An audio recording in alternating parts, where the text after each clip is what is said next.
Good afternoon and welcome to another edition of the show. It is The Arena and I'm Samson Olede. It is a wet afternoon. Well, it's been wet all morning and this afternoon it's still wet in several parts of Lagos, Nigeria. And we're coming to you live from our studios at iBrandTV. I'm Samson Olede. Now let's bring you up to speed with what's happening in terms of sports business news. We'll start from wrestling. Yes, wrestling. WWE reported a 27% increase in first quarter revenue to $33.4 million, a quarterly record for the entertainment company. Net income reached $66.1 million, up from $43.8 million the year before. Operating income rose 42% to $92.4 million during the first 3 months of the year when WWE landed a number of deals. The company expanded its original programming deal with A&E, which includes more than 130 new hours of WWE-themed series and specials. WWE also announced a new broadcasting deal with NBC Group to air live events, live episodes of Raw and SmackDown, and additional WWE content. It also struck a deal with Fanatics, which has a $27 billion valuation for NFT trading cards, e-commerce, and licensed merchandise. WWE 2K22, the company's flagship video game, also made its debut during the quarter. And still talking sports business at this time, Evan Magic Johnson is in the running to own a piece of the Denver Broncos. The NBA Hall of Famer and entrepreneur has linked up with Philadelphia 76ers co-owner Josh Harris, head of one of at least 5 bidding groups. Johnson is the latest and highest profile black businessman to be connected to the Broncos bidding process, which is expected to result in a record sale price of around $4 billion or more. Billionaire investor Robert F. Smith and media magnate Byron Allen have also explored bids. Johnson owns stakes in multiple sports teams and other businesses, including the Los Angeles Dodgers, the Sparks, Lakers, and Johnson also owns part of the Los Angeles Football Club. And finally, on sports business news at this time, English top-flight football club Crystal Palace have confirmed Africa-focused money transfer platform Mukuru as their official sleeve sponsor for the 2022-2023 season. The deal will see Mukuru inherit the inventory from mixed reality firm FaceBank, with the financial services brand seeking to leverage the popularity of the Premier League throughout Africa to provide greater exposure. The sleeve deal will place Mukuru into the official club partner tier, which comes with additional branding opportunities across Palace's digital and physical inventory. No value has been made public regarding Mukuru's deal with Crystal Palace, but according to industry reports, the club's current agreement with FaceBank is worth £1 million a year. And that's about it when it comes to keeping you abreast with what's happening in terms of business in the world of sports. West Ham, the Europa League semi-final, it was a difficult task, overturning the 2-1 deficit at home. But even when they got, at Frankfurt, they had the chances. Probably Cresswell's, expulsion from the game complicated things. But over the 2 legs, West Ham would reel their missed chances. Yes, especially in the first leg, they lost chances. And when you're at home, it's better for you to win at home than having this kind of hope and going away to win. It's like it's better for you to have that home advantage. So going away, I was actually rooting for them. I was probably thinking something would just happen. But when I saw that red card, I knew you need to win a match and you have a red card. That's complicating every tactics that you have, because you have to come out at the same time, defend well, and you're playing against a very attacking and fast team like Frankfurt. So I didn't see them win that match after that red card. And for entering Frankfurt, you had David Moyes sent off. He angrily kicked the ball at the ball boy. Does this, going forward, because West Ham are still in the running for European football next season, does this propel them or does this break them? We've had incidents like this make or mar teams going forward. Do you think this will propel them to clinch European football next season? I think it will. It will, because during the semi-finals, you could see that they were even still trying to pick up points while still going on their Europa run. So I think it will propel them. They will want to at least probably go to a conference, World Conference at least.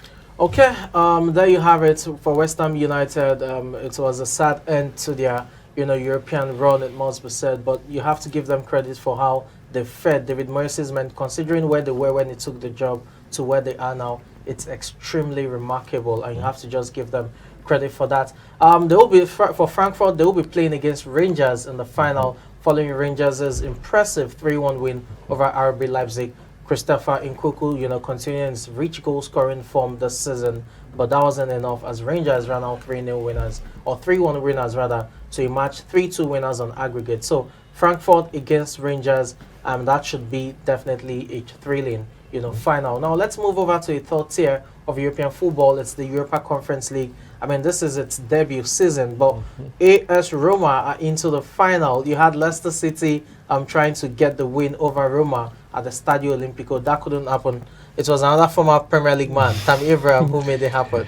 Yes. It's I actually knew that Roma winning that match, it's it's highly possible, especially because there's the Mourinho factor also. So and Leicester were not that very convincing. So it was an obvious win for Roma because people will. But where do you think it went wrong for Roma? I mean, for Leicester City rather. In the first leg, they considered at home first before staging a comeback 1-1. But at the Stadio Olimpico, they did not just really have the cutting edge, to even nick a goal. I think probably the zeal or the mentality in which they played, compared to seeing probably like Rangers playing against Leipzig, they played Leipzig like they don't even want to know if it's Leipzig or you see. So they played very, very, very well. That was what I was expecting from Leicester to do against Roma, because it's Roma's house. For you to get an advantage or get an edge over Roma, you have to be at your best. But yesterday they were not at their best. And with San Marino being emotional, it was crying after the match. Just a few seconds before the final whistle, he broke down crying. This is a man who has won it all, and he's broken records all over. 50 years after Chelsea's last title, he won them, a title, won the Europa League and Champions League with Porto. Now, this is Roma's first European final in 31 years. It means so much to him. Yes, it means so much to him, because him taking over Roma, the league was obviously not something. No, it's not. So going into the Europa Conference final, even when it was not really sure. At the beginning. So it's something emotional for him, and also I think he will be probably, if he wins that, he will be probably the first coach to have won the Europa Champions League and the Europa Conference League. Apparently, it's a very good history. So for him. Jose Mourinho there, going all guns out for the record in terms of what Olalekan just said, being the first coach to win both the Europa Conference League as well as the Champions League, not forgetting the Europa League he won with Manchester United against Ajax just about 4 seasons ago. So 5 seasons ago, So for Jose Mourinho, it's a record that will definitely be on his mind, even as he leads Roma against Feyenoord in the final. Now, the final of the Europa Conference League will take place at Tirana, which is in Albania, on the 25th of May. It's going to be Roma against Feyenoord, the Dutch side, as they were able to get a goalless draw against Marseille at France. So there you have it, talking about Eurosteer.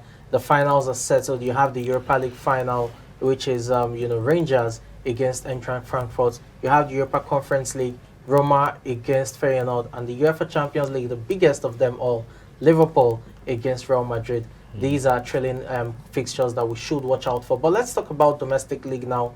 For virtually all the leagues, the title has been decided. Remember, in the German Bundesliga, Bayern Munich wrapped up a 10th successive title. In the French League 1, it was Paris Saint-Germain winning their 8th title in the last 10 years. And in Spain last week, you had Real Madrid winning their 35th title. But you have 2 prominent leagues still without a winner. In the Premier League, it's just a points game between Liverpool and Manchester City, with the latter topping the table, while in the Italian Serie A, AC Milan have their destiny in their hands as they are 2 points clear at top of the table. But that can change tonight as Inter Milan takes on Empoli at the Giuseppe Meazza Stadium.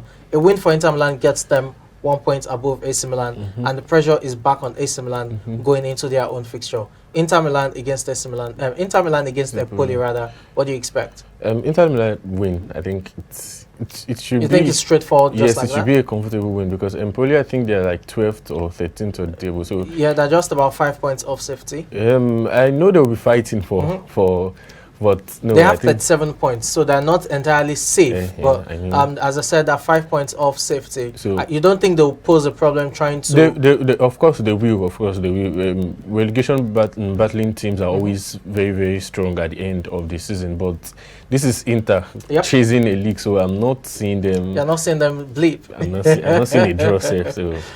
Okay, well, let's focus on their rivals. Napoli is 7 points behind with just 3 games left. It's difficult to see AC Milan lose all 3 games and then Napoli wins all 3 to emerge champion. So I think it's safe to say in the Italian Serie A, just like the Premier League, it's a 2-horse race between the city rivals, AC Milan and Inter Milan. So Inter Milan against Empoli today, but you have AC Milan playing over the weekend, and it's AC Milan away from home against Hellas Verona. Now this is a very stern test. The first the reverse fixture had AC Milan staging a comeback to win by 3-2. Away from home, Milan have been grinding out results. 1-0, 1-0. Do you think they can continue with that trend? I think when you're choosing when you're looking at the title at probably 3 games more, I think you just want to win. You just need 3 points. It's not like it's not like you need some goals or some probably it's not like the Premier League that you have to score a lot of goals. Yes. So you just need that 3 points, and I think they'll get it at all costs because they have been very good. They've been very good, even away from predictions. I'm sure at the beginning of the season, nobody will have predicted AC Milan. Yes, being. So I'm sure they'll win. They'll win that match.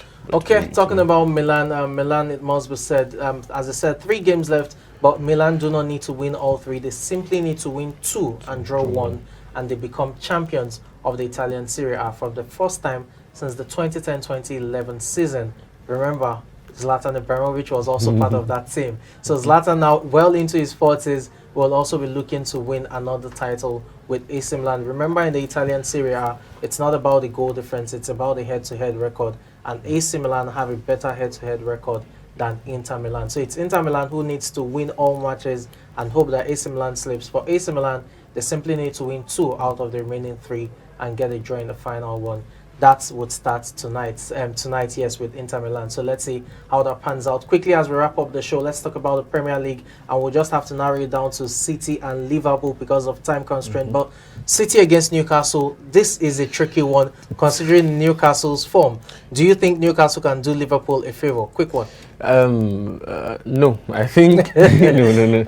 I think it's going to be hard for them because even Liverpool had to grind out the results. So yes, it's going to be hard, but losing against Madrid in the Champions League and bottling the league, it's not something I think. And you don't think it will affect them? We've seen teams, come out from that such a hard. They were so close, 3 minutes away. Yes. So the heartbreak of the Champions League, you don't think it will affect City in any way? These are very, very good players. You have to keep that. They are very, very good. It should affect them, but they have a very good coach and they have very good players, and at least they know that there's a league for them. So I think they are going to probably channel all of those heartbreak into winning that league. Okay, let's see how it happens. Remember, Manchester City about 3 weeks ago or less, were on the bid for the treble, which is 3 trophies in the whole, but Liverpool cut short one of that with the FA Cup semi-final victory, and then the double dream, which is the Champions League and the Premier League. Real Madrid sniffed that out just 2 days ago, so they're left with the Premier League as their only chance. So let's talk about Liverpool quickly. Liverpool taking on Spurs. It's at Anfield. If you consider the forms of both teams, you want to tilt towards Liverpool. Of course. Spurs' defense this season has not been very good. Though Antonio Conte coming in has really improved them, but I think Liverpool will win the match. Though they have been very good up front. So I'm thinking probably like a 3-2. Liverpool will score more goals, and Spurs will definitely score. But I think Liverpool will outscore them. Olalekan Adebayo, thank you so much. I mean, we should do this more often, but I mean, time again, we just have to manage with what we have. Thank you so much for your time. Thank you for having me on set. Thanks to you out there for making this happen. You guys are indeed the arena. Without you, there's no show. So thank you so much for making your Friday with us. Thanks to the production crew as well. I'm Samson Lady. Until the show comes your way on Monday, do enjoy the best of sports in the weekend.